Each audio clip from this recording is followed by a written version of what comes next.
లంచ్కి పోయే ముందు దాదాపు 2:30 దగ్గరికి వచ్చింది.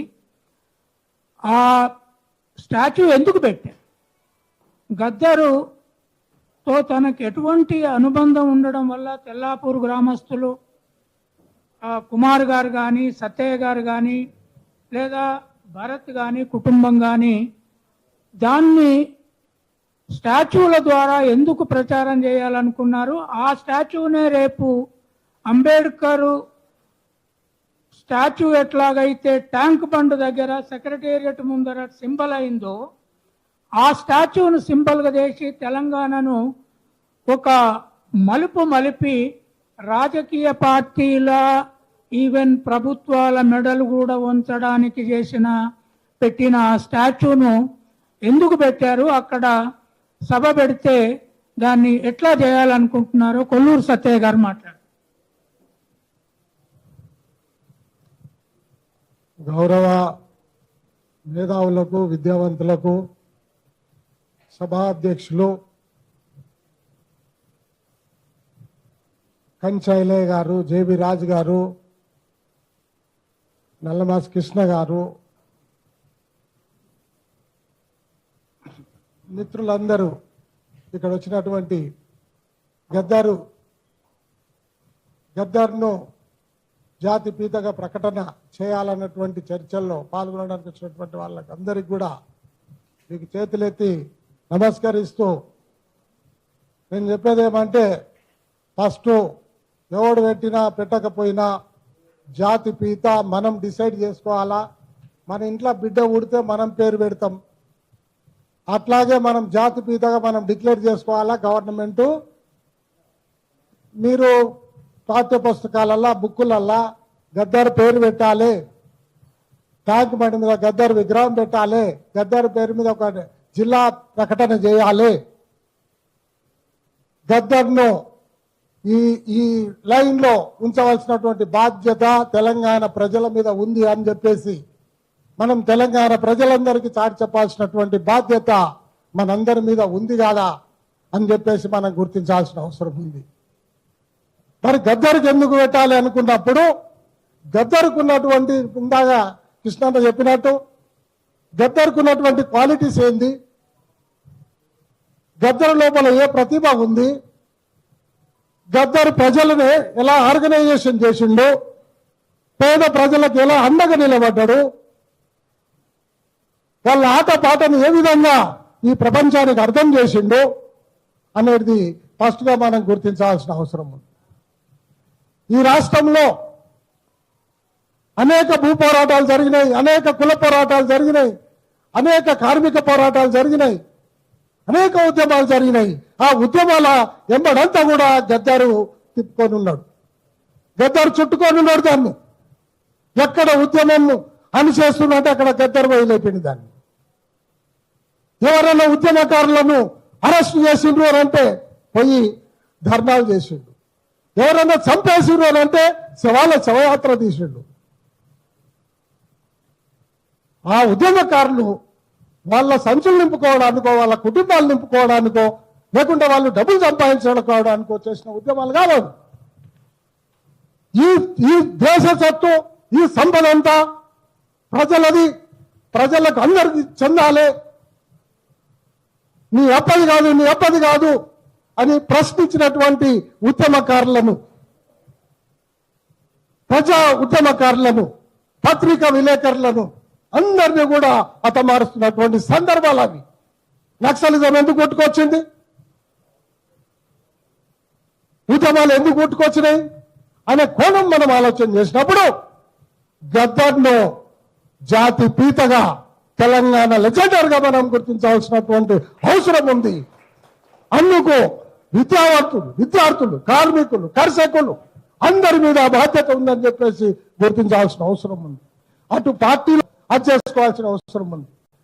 ఇలా ఎర్రజెండా అంటున్నారు, ఎర్రజెండా వాళ్ళు పోరాటాలు చేయొచ్చు, కానీ అగ్ర కుల రాజకీయాలు, కుల తత్వాన్ని అర్థం చేసుకోకుండా కూడా పార్టీలో కూడా డిస్కషన్ చేసి, మీరు ఒకసారి కారంచేడు ఇష్యూ చేసుకున్నప్పుడు కారంచేడులో భూస్వాములు ప్రజలను నరికినప్పుడు గద్దర్ వాళ్ళు ఒక పాట పాడింది, కారం చెడులో కలదొక్క పల్లె, పల్లె పేరు నా మాదిగ పల్లె, మాలా మాదిగ ఒడ్డెర జాతికి తల్లి లాంటిది.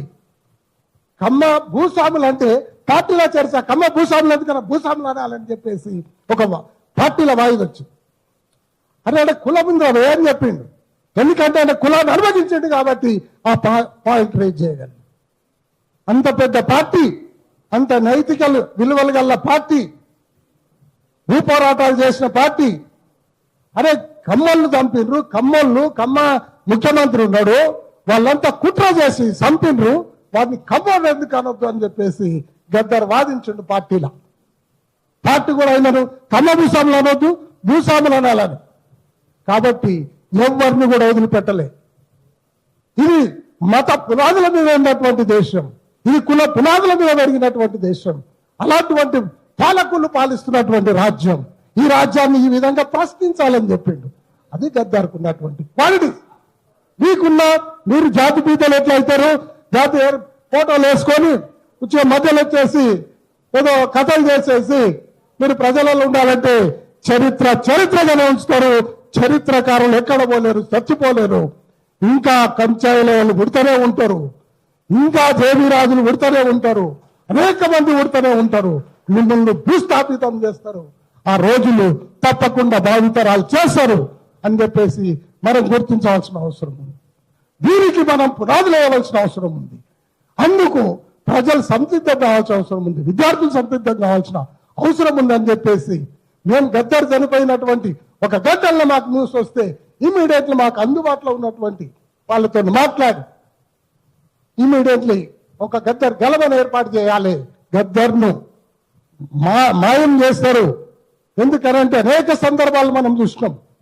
పోరాటాలు చేసిన వాళ్ళను అనేక మందిని మట్టిలో కలిసిపోయింది. చరిత్ర లేదు వాళ్ళకి, చరిత్ర లేకుండా చేస్తారని ఇమీడియట్లీ మేము ఏం చేసినాం కదంటే అక్కడ గద్దర్ గలం పెట్టి ఆ రోజులలో మనం ఒక్కసారి మనం వెనుక్కు తిరిగి చూసుకున్నట్టుంటే మరి జేబీ రాజు గారు లేకుంటే ఈ తెలంగాణలో అంబేద్కర్ విగ్రహాలే లేవు. అంటే ఎంత ఇబ్బంది పడుకుంటా, పోలీసులు ఎదుర్కొంటా, ఇటు భూస్వాములను ఎదుర్కొంటా, ఇటు కుల రక్కసులను ఎదుర్కొంటా, ఇటు మత పార్టీలను ఎదుర్కొంటా, ఎన్ని ఇబ్బందులు పడుకుంటా వాళ్ళు ఆ రోజులలో బెదిరింది అనేది మనం ఒకసారి నెమ్ములు వేసుకోవాలి.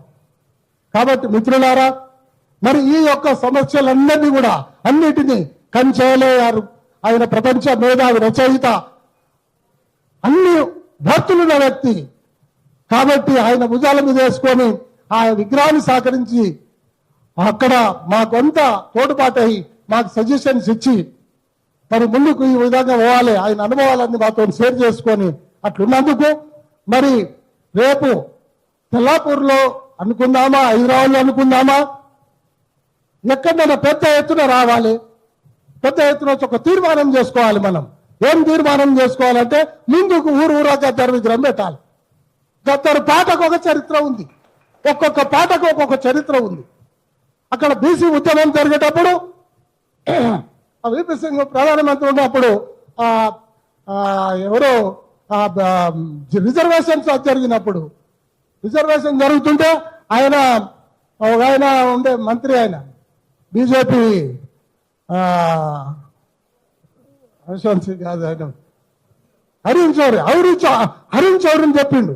హరీష్ చౌదరిగా మా ఆకలి బాధ ఏమో తెలుసు, దక్కల కొడుక మా రెక్కల సలుపు ఏమి తెలుసు అని చెప్పి ప్రశ్న చేసిండు. బీసీ సమాజానికి అండగా నిలబడ్డాడు. హరీష్ చౌదరిగో మా ఆకలి బాధ ఏమి తెలుసు, దక్కల కొడుకో మా రెక్కల సలుపు ఏమి తెలుసు. ఆ విధంగా ప్రజలను మోటివేట్ చేసిండు, ప్రజలను జర్ చేసిండు. గద్దర్ మీద కాల్పులు కాదు. కాల్పులు ఎందుకు జరిపారంటే గద్దర్ సమర్థుడు. ప్రజలకు తెలంగాణ నినాదం ఎత్తుకున్నాడు అంటే ఊరూరా ప్రజలను రెచ్చగొట్టగలడు, లేపగలడు, కలబడగలడు, నిలబడగలడు అనేటటువంటి తత్వం ఈ పాలకులకు ఉండే కాబట్టి అరే ఇమ్మీడియట్లీ ఏమైతే ఆ రోజులు లొల్లైతే లొల్లే కానీ దీన్ని కథం పెట్టాలి రాను.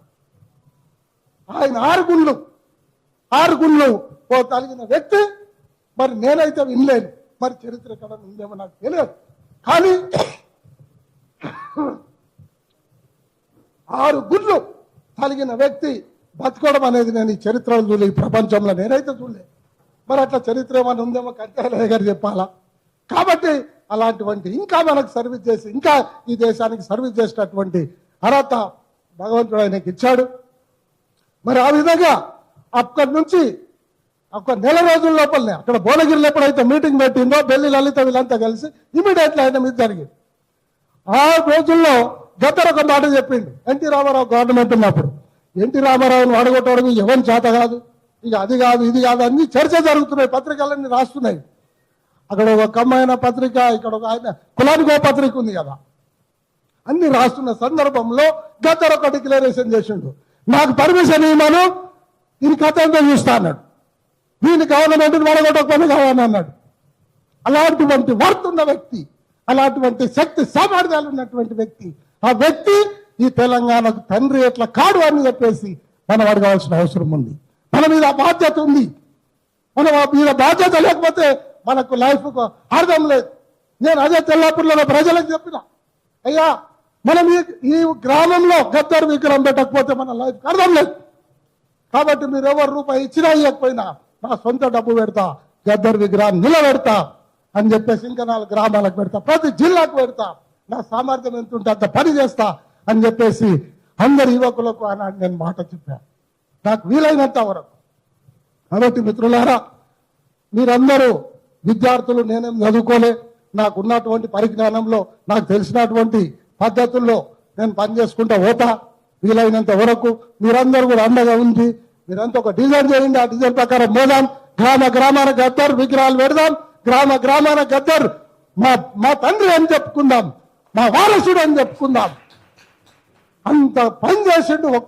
ఆయన చరిత్ర గిట తీసుకుంటే ఈ లొక్కడి మీద డిబేట్ పెట్టమని చూద్దాం.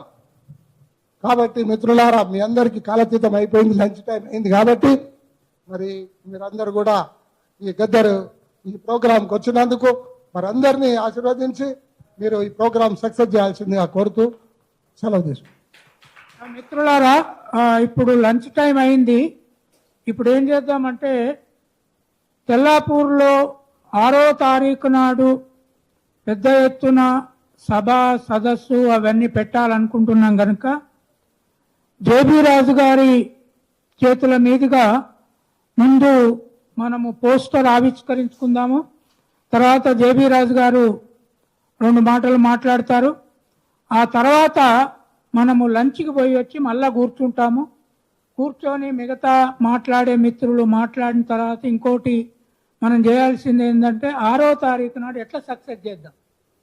ఈ ఉపన్యాసాలు సరే అన్నీ చాలా వరకు కవర్ అయినాయి, కానీ 6వ తారీఖు నాడు ప్రోగ్రామ్ను సక్సెస్ చేయడం అనేది ఇక్కడ ఉన్నది పెద్ద పోస్ట్ ఇదేనా. ఈ పోస్టర్ రిలీజ్ చేసి జేబీ రాజు గారు 4 మాట్లాడిన తర్వాత మనం అందరం లంచ్కి పోయి మళ్ళీ వచ్చి గ్యాదర్ అవుదాం ఇక్కడ. Thank you. నిలబడండి అందరు.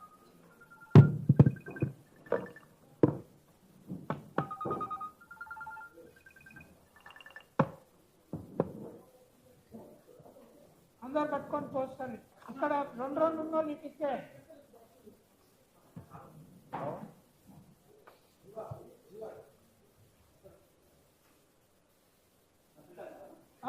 శ్రీరాములు గారు రండి.